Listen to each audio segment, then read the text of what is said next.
Denmark রাতের শহর দেখাচ্ছি।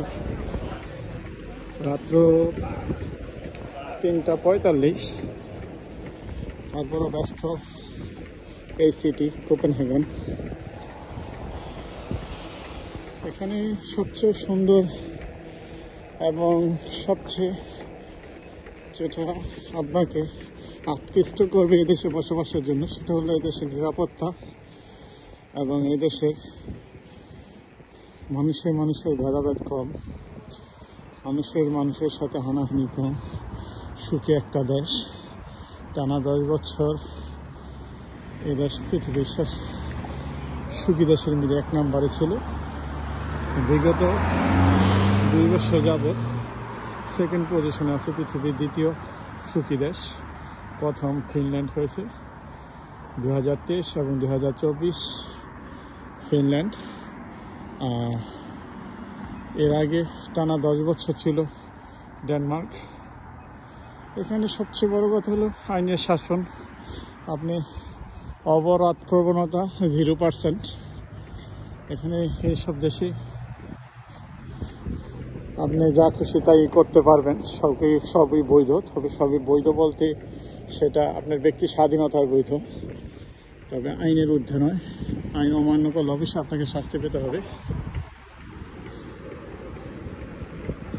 সেই জন্য আপনি দেখবেন এই ট্রাফিক লাইটগুলো রাত্র 3টা হোক 4টা হোক কেউ না থাকুক, আপনি লাল রেড সিগন্যাল দিলে আপনি থেমে যাবে। মানে বাস স্টপের জন্য রাত 4টা বাজে ওয়েট করতেছে বাস স্টপ। ট্রাফিক সিগন্যাল, এই দেখেন একটা গাড়ি অপেক্ষা করতেছে ট্রাফিক সিগন্যাল, অথচ কেউ নেই, কিচ্ছু নেই, কোনো ক্যামেরাও নেই। কারণ ওইভাবে প্রতিষ্ঠিত হয়েছে মানুষ, ওইভাবে সুশিক্ষায় শিক্ষিত হয়েছে যে আইন তাদের মগজে এভাবে ঢুকিয়ে দেওয়া হয়েছে যে আইন তারা কখনই ব্রোকেন করবে না। আইন তার নিজস্ব গতিতে চলবে এবং সকলের মনে আইন যে ভাঙতে হবে, আইন যে অমান্য করা যাবে না, এটা তারা মনে প্রাণে বিশ্বাস করে শিশুকাল থেকেই।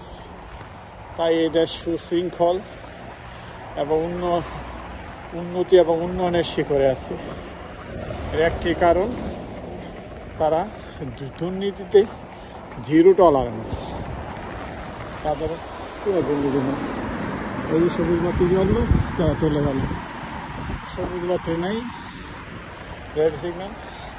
এই দেখেন সাইকেল সে অপেক্ষা করতেছে গ্রিন সিগন্যালের জন্য, অথচ রাত্র প্রায় 4টা, কোনো গাড়ি নেই।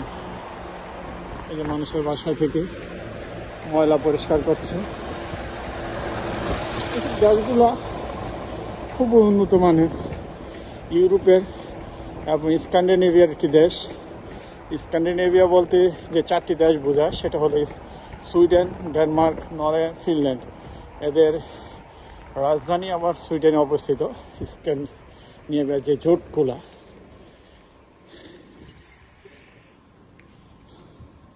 আবার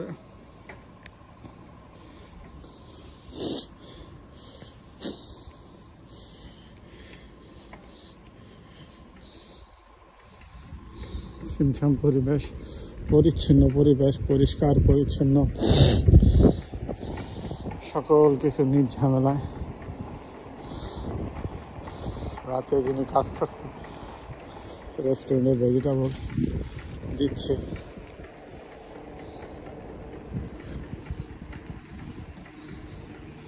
আপনি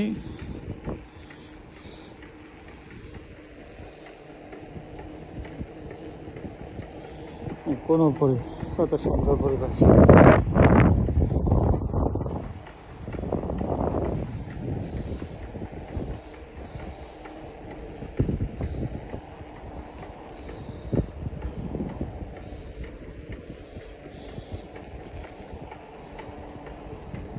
So that's biggest shopping mall.